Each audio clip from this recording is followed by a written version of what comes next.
Hello. വൈകുന്നേരം ആയപ്പോൾ എല്ലാവരും കൂടെ ഒരുങ്ങിക്കെട്ടി വീട്ടിൽ നിന്ന് ഇറങ്ങിയിട്ടുണ്ടേ. പക്ഷെ പഞ്ചായത്തിനടുത്ത് എത്തിയപ്പോൾ ആളും ബഹളവും ചെണ്ടമേളവും ഒക്കെ. പുതിയതായി പണിഞ്ഞ വില്ലേജ് ഓഫീസിൻ്റെ ഉദ്ഘാടനമായിരുന്നേ. ഇനി പോകുന്നത് എങ്ങോട്ടാണെന്ന് പറയാം. ഒരു ചതി പറ്റിയ കഥയാണേ. ചതിച്ചത് വേറെ ആരുമല്ല, ഞാൻ തന്നെ. പുഷ്പയുടെ റിലീസിംഗ് ഡേറ്റ് അറിഞ്ഞപ്പോൾ തന്നെ തീരുമാനിച്ച കാര്യമാണ് ഫസ്റ്റ് ഡേ തന്നെ കാണണമെന്നുള്ളത്. പക്ഷെ ഞാനത് വിട്ടിരിക്കുകയായിരുന്നു. മിനിയാന്ന് വൈകുന്നേരം ലിനേഷ് വിളിച്ച് ഓർമ്മിപ്പിച്ചു. അപ്പം തന്നെ ഞാൻ ബുക്ക് മൈ ഷോ എടുത്ത് തപ്പി നോക്കി. നോക്കുമ്പോൾ ഉണ്ട് ജി സിനിമാസിൽ 5:30 ഒരു ഷോ ഉണ്ട്. അതാവുമ്പോൾ കുട്ടികൾക്കും പറ്റിയ സമയമാണ്. സ്കൂൾ വിട്ട് വരുമ്പോഴേക്കും ഏകദേശം 4 മണി കഴിയും. അങ്ങനെ ആ സമയത്ത് തന്നെ ബുക്ക് ചെയ്യുകയും ചെയ്തു. അവിടെ എത്തിയപ്പോഴാണ് മനസ്സിലായത് ഞാൻ ബുക്ക് ചെയ്തത് ഇന്നലെ വെളുപ്പിന് 5:30 ഷോ ആയിരുന്നു എന്ന്. ബുക്ക് ചെയ്തപ്പോൾ ശ്രദ്ധിക്കാതിരുന്നതും പിന്നെ ഇത്രയും സമയം ഉണ്ടായിട്ടും തിയേറ്ററിൽ എത്തുന്നത് വരെ അതൊന്നും നോക്കാൻ പോലും തോന്നാതിരുന്നതും എൻ്റെ തെറ്റ്. എന്തായാലും ഇറങ്ങിയതല്ലെന്ന് വിചാരിച്ച് ഞങ്ങൾ നേരെ ഫോട്ടോ കൊച്ചി ബീച്ചിലേക്ക് പോയി. അവിടെ ചെന്നപ്പോൾ ദേ ഇങ്ങനൊരു കാഴ്ച.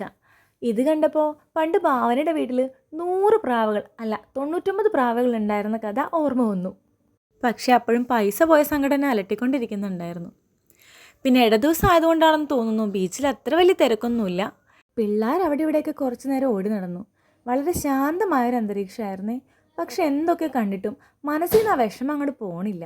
കുട്ടികളാണെങ്കിൽ പിണങ്ങി നിൽക്കുന്ന പോലെ, ആകെ ഒരു മൂഡ് ഓഫ്. അങ്ങനെ അവരുടെ മൂഡ് മാറാൻ ഓരോ ഐസ്ക്രീം വാങ്ങിക്കൊടുത്തു. പക്ഷെ അതുകൊണ്ടൊന്നും ശരിയാകുമെന്ന് തോന്നുന്നില്ല. ചർച്ച മുഴുവൻ പുഷ്പ തന്നെയായിരുന്നു കേട്ടോ.